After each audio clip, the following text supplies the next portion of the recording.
Well, welcome, Albert. Good to see you again. It's been a while since we spoke. I don't know when we did the last video. I think it was summertime down here. I know every time's summertime for you in Indonesia, but in Tasmania here, it's a little bit cold, right? So hence me wearing jumpers and you wearing short sleeve. But it would have been a few months ago, I think, since we did our last video together. Yeah, yeah, yeah, Beginning of the yeah. year, maybe?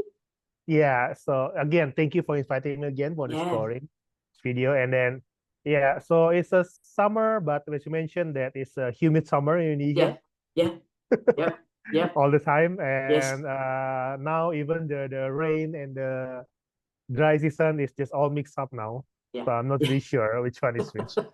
Yeah, So but it's look, been a what while. It's been a I know, while. I know. I always get jealous though when I see you.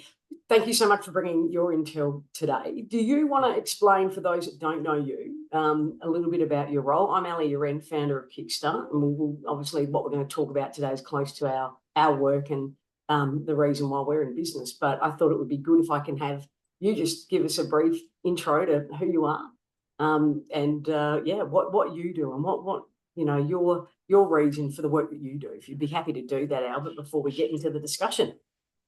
Yeah, of course. Thank you, Ali. So my name is Albert Oktovianus. I mean, I mostly call Albert, or for my Asian friends, because it's sometimes hard to mention Albert, so I just mention Okto for my name, right? And then what I do is currently I'm as an HR advisory in the HR advisory or in the consulting industry. So I mostly give the advice and the consultancy services around the HR strategy, performance management, and then also talent management, right? And of course the OD part. That's why I think we connected. Yes. And but my focus mostly also in change management, because like maybe you know that previously OD and change management is like have these interchangeable things, or like with the how you say combination of both. But now it's become its own disciplines and then its own services for that. And then my services focus in Indonesia, but I also serve around the APEC Yes. regions for that. Yeah. And so if people want to connect in, thank you. If people want to connect in with you after the discussion, where do they find you? How do they do that? Yeah, please connect to me in my LinkedIn. And the Albert Okto, that's the name. And then you can see I'm the ones that currently my company is Strada, because just few weeks ago we changed our brand from Alive to Strada for the services industry, for the professional services for that. Very good. Yeah. And me, Ali Uren, ALIUREN. That's where Yeah. you'll find me. So we did connect originally over the L&D, but the organisational development piece. And we've been having some really interesting discussions, which has led us here today to create this for the community around continuous learning, but more so too from a management of knowledge and expertise and insights and being generous in how we capture and share that, right? So I'm on a mission through my work and company Kickstart to actually start to address that real brain drain, right? That panic that hits in when you know either someone's retiring or someone is leaving and you haven't captured really anything about their role, but more so even the nuance, that intel, that lesson learned, those pieces that make the difference, right? Yeah. And you and I said, hang on, that's a real risk, right? That's a risk to the organisation. It's a risk to the individual, business continuity, and so forth. So you and I have said today we're going to focus on two key topics. The first one is, well, how do we capture this, right? Like, what are some of the practical things that we can do, from just a day-to-day operational perspective? What can we do so that when people do leave, give you the resignation letter, you're not running around in a state of chaos because you've already captured, right? Because that's what happens, You do a half-baked handover because you don't have time, because you've got other things to do. You're trying to wrap things up. And as I said, talent, brains, everything walks out the door and the business is worse off for it, right? And the team's worse off for it. So the first thing is practical things we can do to start to address that. The second question, which will be also really interesting in the time that we've got today, is to look at some of the cultural considerations that we need to be mindful of, right? If we're going to do what we're about to talk about, right, I'm going to say, hey, hang on, you know, we're going to take you into a different space. This is how you can do it. It's going to require change in terms of how the business is designed, how it shows up, what it values. So those cultural considerations that we need to think about from not just a workplace and organisational perspective, but probably even a broader cultural context as well too, right? Depending on where you live, right? Like we know from our discussions, there's some things that are similar between Indonesia and Australia, and then there'll be some things that are uniquely Indonesian or uniquely Australian as well too, right? So there are nuances, and of course, how we live affects how we work, right? So they are interconnected. So that's the second area that we want to focus on today as well. Yep. So I'm going to throw to you. I've got some notes here that I want to come to, so I'll make sure that we give all the goodness that we can to the viewer. Tell me, in your opinion, what are some things that you've seen that have been really helpful in starting to address this issue of brain drain, you know, not just knowledge management, but capturing that expertise, lessons learned when we're delivering projects? Tell me anything there that you've seen in particular that you thought, you know what, that worked well. And if there's nothing, then that's okay. What can we do? Over to you. Okay, thank you, Ali. Yeah, so I agree that this is one of the critical things, right? How to manage the knowledge so it will become more sustainable knowledge until even if someone leaves or this person or role, everything, then the knowledge is still there to be used and then to be improved, right? So from what I've been experiencing and even helping to design, I'm not going to say it's again, I'm not really a believer what in your call best practice, because nothing is might be the best for each industry. Different, correct. Yes, you have to tailor it. Yeah, so I'm going to say I this agree. common practice that I see that works, right? So it's actually involved in two aspects. The first one is the individual itself, right? And the second one is the organization itself, of course. I'm starting with the individual. So in the individual, I think a few weeks ago that you share with me your podcast with the feature of teamwork, right? Yes, The podcast. I really like that you mentioned about the keyword of belonging in the organization. And it's something that actually resonates also with my first points that in the individual part. So in order for persons that to share their knowledge, right, or people that share knowledge, they have to have that kind of belonging and like again the keywords, that interconnectedness with their peers and organizations, right? They have to have that kind of trust and you know that again, this is maybe a buzzword, psychological safety, but it's true. No. I mean, you have to have the kind of feels as an individual, so you have this drive to share. Okay, so I can share my knowledge here, and I can you know put the I want to call it the seeds of knowledge, not only the knowledge. Why the seeds of knowledge? Because in reality, we know that the knowledge you have the tacit knowledge and then the you know the tangible knowledge, right? And then sometimes it's the tacit knowledge that is hard to capture. And this one I'm talking about, your experience, not only your skills. You can put your skills in the SOP.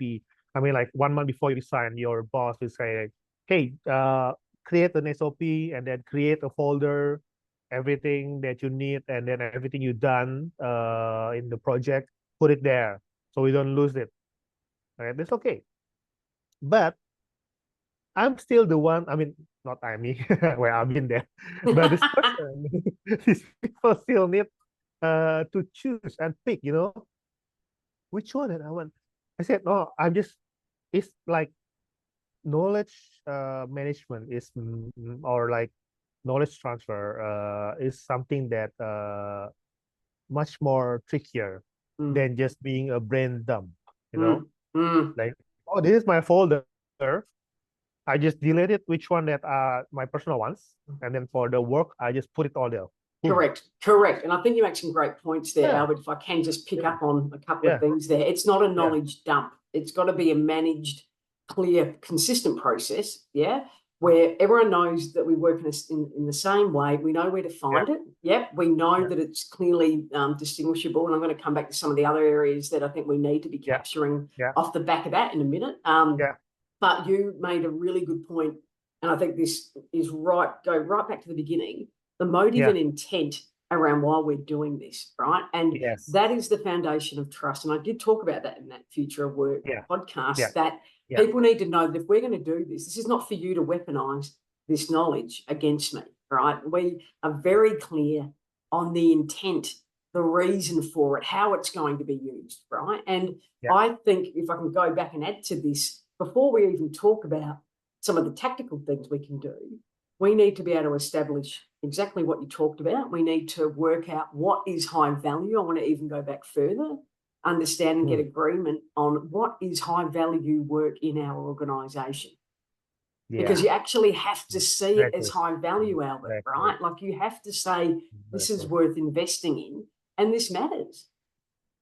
And if you don't, then it will never work, right? So then we can start to say, okay, if it's high value, define what it is, and then how do the roles need to be designed to be able to achieve that too, right? So there's a lot of things. It's spinning organisational plates, isn't it, really, at the one time?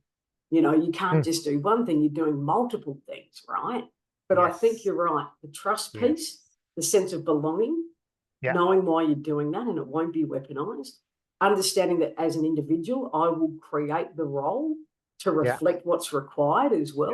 Between myself, regardless of role, with leader with me, and management. And I think, you know, when we can then set up expectations around how we're going to do it, why we're doing it, but how, then we can be in a position, can't we, to then start to get our hands dirty on the tactical. But if we don't do the work, I mean, tell me what you think, but if we're not doing the work around those key areas, we are very much jumping into places that are quite risky and don't set it up for success. As I said, you can't look at it in isolation. That's my 2 cents on that. So agree. So I think that's actually a very good bridging to your second key points. But before going there, I was mentioning there too, right? If you do negotiations now on the negotiation part, what they can do, right? To create this, to motivate this knowledge management and then knowledge transfer, right? So it's the what I say the hygiene factors. Of course, the first is the infrastructures, right?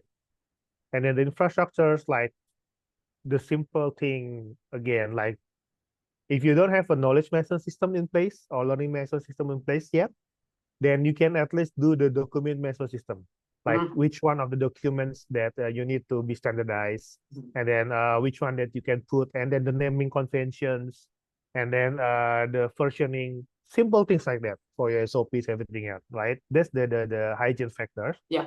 And then also your policies for sure.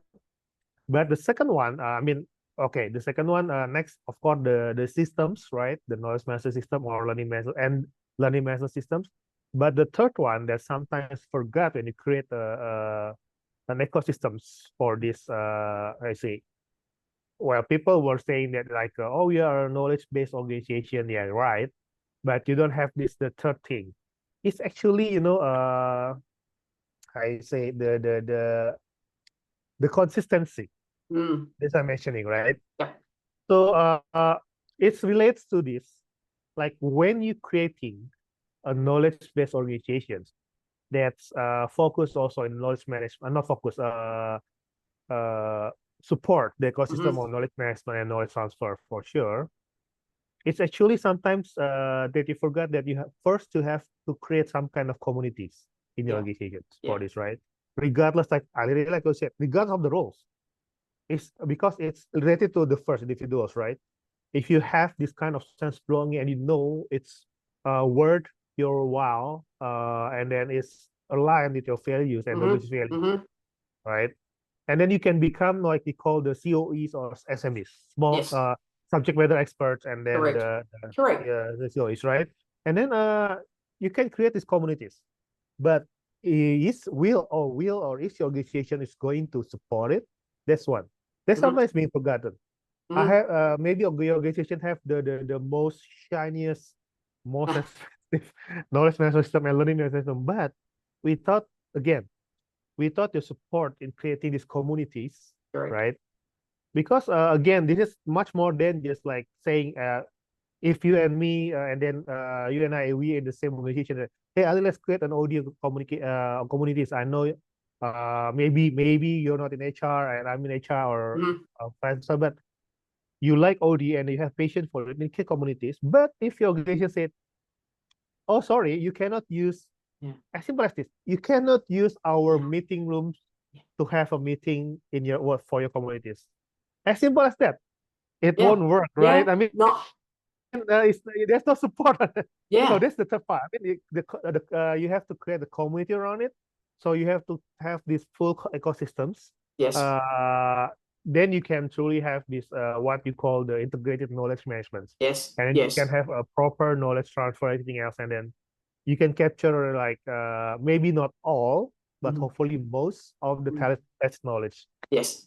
That's a really interesting point between the marketing fantasy and the actual workplace reality, right? Like they are two different things sometimes as well, because some of the things that I'm talking about too requires investment. Yeah, time and money, you know, resourcing as well, right? So some of the things that I wanted to talk about that we can do is just from the day-to-day level, start removing traditional meetings and looking at how we can do idea sessions. And so some of the work that I do around that and capturing that is where teams, everyone in the team, the leader kicks it off. He's talking about what is happening, good, bad, and ugly, when things went to plan, when they didn't, and why, what they're struggling with, throwing open to solutions. Understanding where are the lessons in what have we've delivered, right? Be it both at a team and individual level, what is most valuable to the organisation, and then how do we actually capture that and embed it into the actual knowledge management system, and how do we use that day to day? So taking out board meetings, I think that the data here in Australia is at 31 hours, I think is lost on a very regular basis to useless meetings that achieve nothing. We must start stopping. Do you know what I mean? Like, well, so people, if they go here and go, oh, it's a lot of work. No, no, no. You are doing so many things that are just superfluous to the outcomes and impacts that you say you want, right?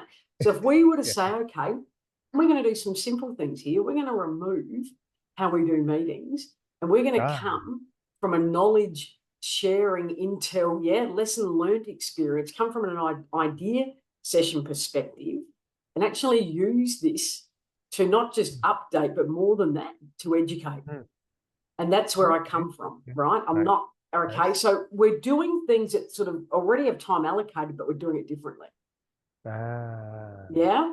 So I'm going to write a post soon on LinkedIn about that. I have in the past, and I've used it successfully with clients, but I'm going to share some simple questions and approach around that. But already we can do something different with that. The other point I want to make too around some practical things, Albert, is around actually not just so the team side is there, the level how we check in, but the engagement between leader management and the employee.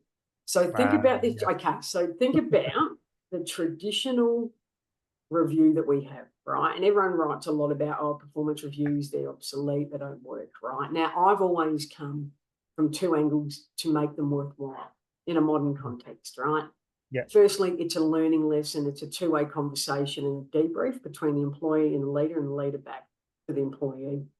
It's not one way, right?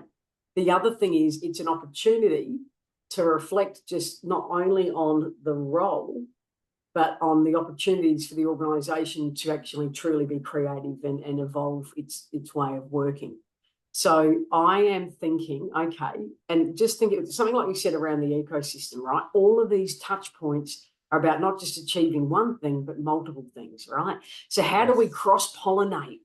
How are we deliberately creating these opportunities where it's natural, doesn't have that chaos around it, but it cross-pollinates between leader to manager, manager to leader, leader to whoever, whoever to whoever, whoever back up to like, right? So it doesn't, and one of the things we'll talk about culturally, this doesn't work in a hierarchical environment, okay? It just does not, okay? For the, you know, it's very much a flat structure if you're going to engage in this, you know, if you're going to commit to it and say, yeah, we do actually want to address brain drain, and we do want to make sure that we're developing our people so that they can see future here as well and be connected and be well. But it's not for everyone, and we're going to talk about that at the end. So, you know, when we're sitting, if I can just make a couple of points around this, when we're creating these debriefs between ourselves and leaders and managers, you know, there's a few things that we can be capturing within that. And one is not just how the person's performing in the role, but what in terms of knowledge sharing, capturing that information, that intel, right? Anything around also too, you know, the nuance in the role, you know, so not just looking at, so the, you know, part of this is that everyone should be capturing this for themselves. But when we come to those reviews, that is when we sit down and then check back in with it. How much is still relevant? How much still has meaning? So things around, if I can just raise this with you, I want to run through this and throw it back to you. Things around security, right? Passwords, vendors, you know, suppliers, anything around that you know. Okay, so how hard is that? Like even with my web developer, I've said, hey, I love you, but if you get hit by a bus, they you know, have the server for this as well. How would I even know how to even, if there was an issue, where to go and how to manage that, right? So capturing things around, security, technology, passwords, you know what I mean? Like relationships relating to that, right?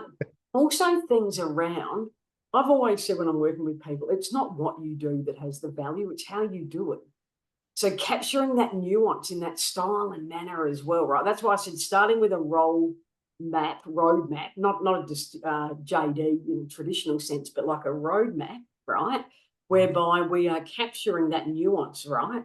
Factors too, capturing too, even things like key projects that role delivers on, right? Now, it might have even been past roles, but it could be an ongoing project or a reoccurring project, capturing things like, Albert, what worked and why, what didn't and why, what are some of the key threats and risks that were or have been experienced on that project, what has been resolved, how did we resolve that? Things like real stuff that people can say, oh, okay, this is actually not only helping, it's actually educating me at the same time. Any gaps, threats and risk in that role and its delivery. And also to the final point I want to make around how we can start to capture this and evolve it in these, you know, quarterly sort of debriefs, things around key relationships that are pivotal to this role that other people may not be aware of. Now, I'm sure you and I have relationships. Some are not, I don't mean take it for granted in a negative way, but we just have them in our life. They're in our network, right? So even things like capturing key networks. Who are they? What is the nature of the relationship? Who are the people that are vital to this role and delivering on it in the way that we need to? So can you see it really starts to encompass that role end to end rather than purely just its knowledge, but it's how we're capturing it so that really we've got to say, if I'm to leave, and it should be at this point, ultimately, if I'm to leave tomorrow, would this information, could someone else make sense of it? Is there consistency, as you say, right? Could I pick that up and say, okay, I've got a really solid understanding of not only how to deliver it, but all the support networks around it. And that's critical. And about, like I said, the nuance pieces, the detail that normally we don't share, but is the difference between being successful in the role or things going in the wrong direction. So I've thrown a lot at you there, but I wanted to unpack that. I've been talking about 20 minutes, but you know, you got all of that? Oh, it's great. I mean, because there's a lot to unpack, right? I mean, there is a lot. Just like, there's 10 minutes, but it's like, okay. So remember when you mentioned that we think in different ways from others? We do. That's why I think we connected, but it's not actually the difference in terms of, because we try to think holistically, right? From the end to end, correct, start to finish, and then the impact around it, right? This is something that I think most people could do and should do, but sometimes they focus on their past, right? I mean, yeah, that's topic for another recording, I hope. Correct. So, but back Yeah. to your back to your points there. Yeah. So agree. I mean, I think you mentioned something, or like most people also mentioned something about the postmortem, right? Yeah. For a project. Yeah, right? You mentioned, I believe you mentioned about that, but I'm not a big fan of that word actually, because I know what that word means. No, I know you're not. That's why I Yeah, didn't use it here because I've yeah. I just mentioning, like, I mean, Yeah, this no, for the sake of the jargon thing. yes, I mean, yeah, yeah, postmortem, because maybe you know that I don't like it because it seems that our project already died, yeah, and then yeah. there's nothing No, you I can do know. about it, right? So I like the way you mentioned reframing it to debriefing, right? Yeah, I think that's more yes, appropriate word because yeah, it's still live. yeah, It should correct. be suitable, right? So it's Correct. debriefing, right? Yeah. So it brings me to another points that you mentioned, that yes, uh, okay, for me, fortunately, for the past couple of years, even like almost decade, uh, my organizations already implements, already apply the performance management systems or the performance review in terms of checkpoints, right? So you don't have to wait like this 1 year cycle, a half-year cycle to do performance review, but we do checkpoints. Correct. But it's mostly because I did most of my work in project based, like you said. So for each project, we debrief, and then in debriefing, we also do the checkpoints, because not only with my project manager, but also for my people manager part. And then from those debriefing, we learn a lot, right? The how you say, the lesson learned, what to do, what not to do, what works, what doesn't work, right? The stop, start, continue kind of things. Yes. Right. Yes. That's a good thing. The checkpoint. Also, we already have like these promotion cycles, right? For roles, and then for your compensation benefit. But that's different from your performance review, right? Correct. Your performance review should be this kind of checkpoints. You don't have to wait 1 year, half year. No, not at all. Especially if you're working, if you're working in a fast-paced environment, or like That's a right. project-based kind That's of right. things. That's one. And for your next point, I also think that it's very critical in terms of if you want to build these knowledge-based organizations. Besides the momentum, the frequency of your checkpoints for this, debriefings, like you said, it's the interconnectedness between roles, right? And then to use your amazing terms, I don't know how you come up with it, these cross-pollinations. Yeah. Right? This is something, again, something that sometimes the organization miss. Yeah. When you're mentioning, for example, when I do the HR projects, right? HR strategy, roadmap, everything I say, and then we debrief, right? After the project go live, right? And then we hand over with the clients or with whoever the stakeholders are. And then we invite our team members. Me as a change management practitioner there, I was mentioned that, hey, do we have to invite our BD people, business development or sales team, the ones that actually doing the discovery in the first place? You know, the ones that selling this project to the clients? Said, no needs. This is only our internal team. Like, yeah, but we need to know that what they sell is actually match their expectation of us delivery teams. Right? They are actually trust stakeholders, but sometimes they don't get invited. They only get invited when we have another proposals or another. So that's a really good point, Albert, that you make is things. actually resetting, right? Spending the time as a team. Once we've engaged in what we feel these roles need to be, right? And we feel because that's an evolving piece. That doesn't stay static, right? But actually saying, okay, at this point in time, how, and then bring the team together, right? And then that would also be useful, right? We need to start there and say, well, who do I serve in this team? And if I'm not, then who do I need to be serving? How does that need to look, right? When do I involve them? What do they need to know? But also, too, not what do I think they need to know? What do they actually, and listening to the opinions of other people, right? Rather than storing knowledge because it's a power thing too sometimes, right? Like that's old. That doesn't work, right? So Yeah. how do we need to connect? And challenge some of those beliefs about what we think people should have access to? Because that's a discussion that needs to be facilitated as well. Yeah. But what Yeah. I ask in these idea sessions, which is just back to that point that you make, is not to challenge people respectfully around when we're sharing what we're working on, but more importantly, what is working, what hasn't, how do we resolve it, lessons learned. Yeah. We're asking that question, who else in the team needs to benefit from this? What did you learn? Who else is that going to help here? Is there someone else in the organisation that needs to be involved and kept across this? So it doesn't become about me, it becomes about we, right? And then I need to, and this becomes then part of the narrative of the brand. Yeah. So people understand in time that if I wish to work for company ABC, this is how we work. It's unapologetic. This is why we work that way. And people then can self-select out before they get in the door. But I think it's critical.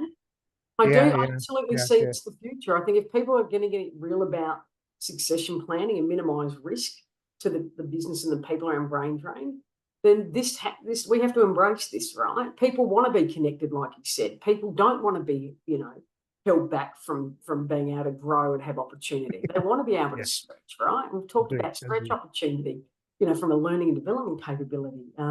So, pardon me, can I ask you, continuous learning is collective learning, which is what we've talked about.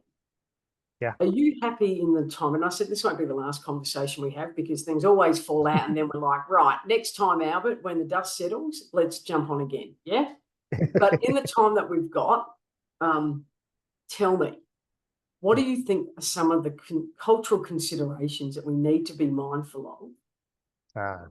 Okay, around, as I said, the environments, what works, what doesn't, what needs to evolve. I've got some things here, but tell me from your perspective, what are some of those cultural changes and considerations to be mindful of to make what we've spoken about in the last 30 minutes a chance of becoming reality?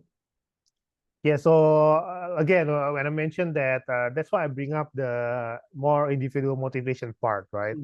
Because it also relates to the cultures that, like you said, not only in the workplace, but also we as a persons and even as a community and country, right? Yes. So I want to mention that first because we have to be mindful about, are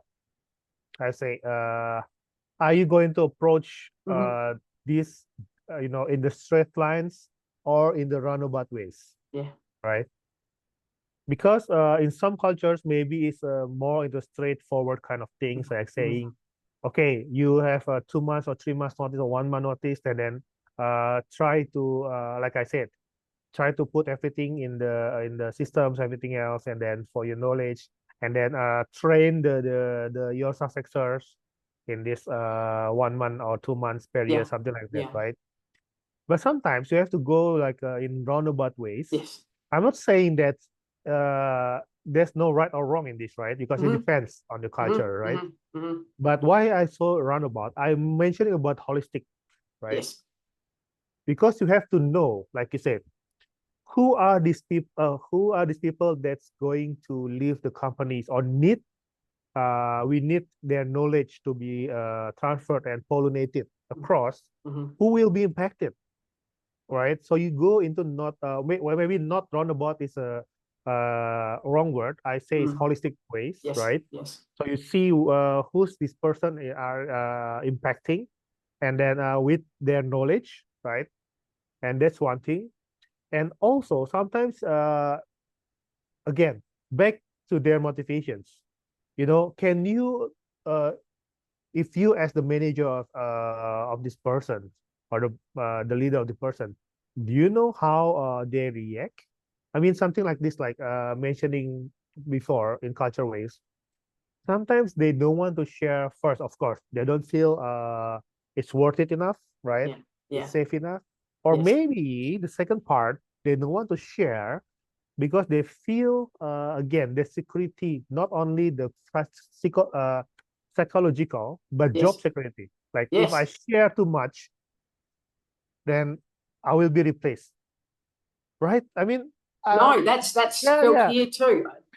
I'm I sure, think I'm that's sure that this is universal, not huh? only I in think that Indonesia, but no, yep. so so something like that. Now, that's what I meant in cultural kind of parts. That is critical ways also to approach this knowledge transfers, and then to avoid the brain drain.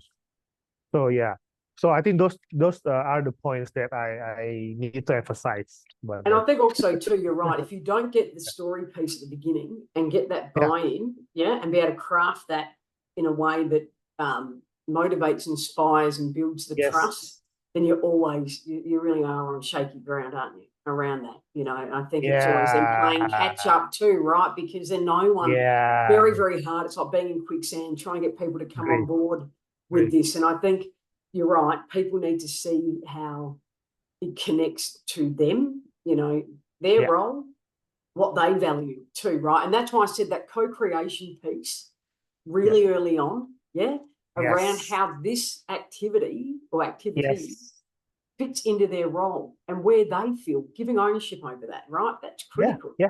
Giving And your ownership over how kindness they bank, want it. Hmm? your kindness banking, right? Yeah.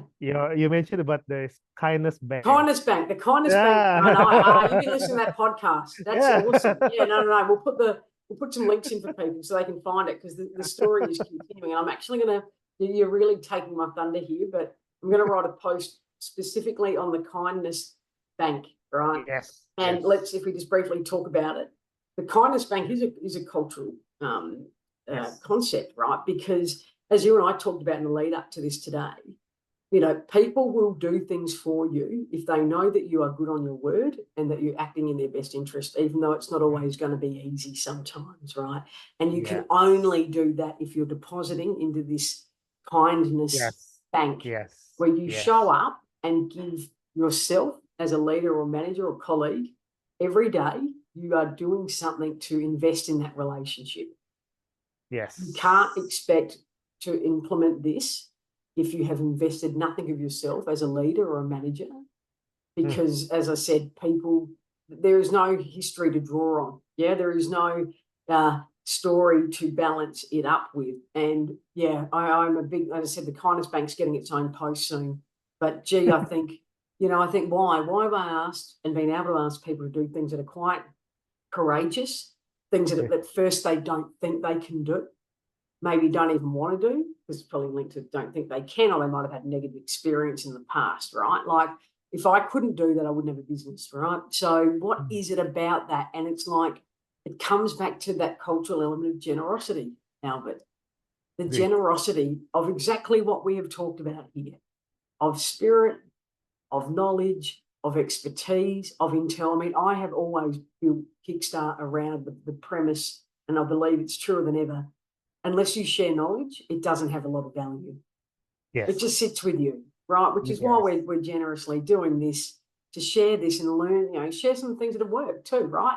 And some of the pitfalls that you need to be aware of. That's why we're here, right? Like this is great, also living it, right? You have to live it. yeah, So yeah, I agree yeah, with you. I think being able to break through that old mindset that if I share this, they're going to take it, either replace my job, give it to someone else, whatever, right?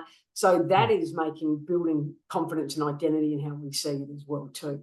So yeah, I feel that totally it, agree. and I think also too, if you look at it, I just did a post yesterday around what, my approach to continuous learning is, and from a collective space. And it is to make work for all, not for a chosen few.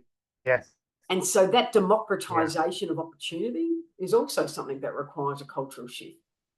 So that then means, yes, hang on now, we're starting to look at leadership and management. Yes, absolutely, of course, develop. But what happens beyond that? What are we doing to create those opportunities? And I can, would say that a lot of the time, the focus has been very top heavy. And now this yeah, approach is closing that loop between development and learning, that project delivery, and then the sharing of that and the intel. And so we are closing that brain drain loop through what we're talking about here today. And not, like I yeah, said, when someone's walking out the door and you're in a blind panic, because we know it's really hard to do great work, when you're under those circumstances. So, yeah, it's been awesome to talk with you, Albert. 45 minutes goes quick. Any closing remarks? I mean, everyone can find us on LinkedIn. We're going to put the video up. It won't be the last time we meet. If you had to sum it up, if there was a takeaway, I know some people have all the luck, huh? If there was a takeaway for you that you'd share with the viewer, what would it be? What would you say?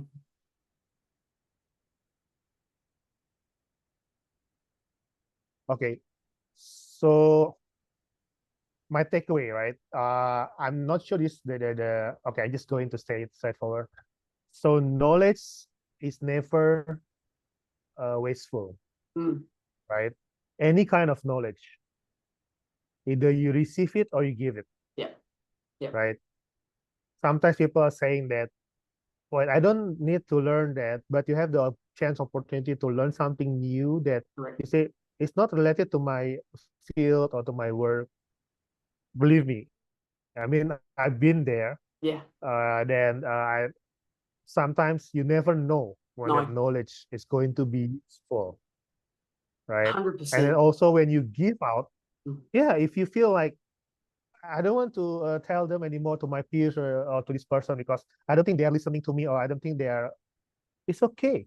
I mean, like, as long as you're trying to disseminate your knowledge, the seed of knowledge is there already. Yeah, the seed of knowledge. Yeah. Right. I mean, it's there. So it's never wasteful. Yeah. Right. Yeah. Any kind of knowledge, how little, how you think it might not be applicable right now yet. Correct. Right. Yeah. But it's never wasteful. No, that's a really important point that you said. You never know where you're going to use it. You never know what your next role will be. You never know where, you know, the industry that you move into the future, you don't know. And I agree with you. I think it's always an open mind. There's always something to learn. We are all works in progress. Doesn't matter what title you hold. And I think that's important to be mindful of too. Sometimes the ego gets into the role and messes things up and doesn't make it what it could be. And so I would respectfully ask people to reflect on, you know, the discussion that we've had. And also too, thinking about where are some things, you know, I think we've taken people on a trip, but really think about, you know, what are those early stage actions and reflections that they can take from here and start there. So, yeah, I really appreciate you being here, Albert, and everyone who's watching, wherever they are. But reach out if there's questions and comments. We would love that. And we're always happy if there's a question or you need something, a deeper dive, then please reach out to Albert or myself, and we're happy to unpack that as well. So I really appreciate your time, Albert. And thank you also for this time. Let's go forth and let's challenge the notion of, you know, what can be, huh? Yes. Fantastic. Let's go. Thanks so much, Albert. Always a pleasure. Thank you. Bye. Bye.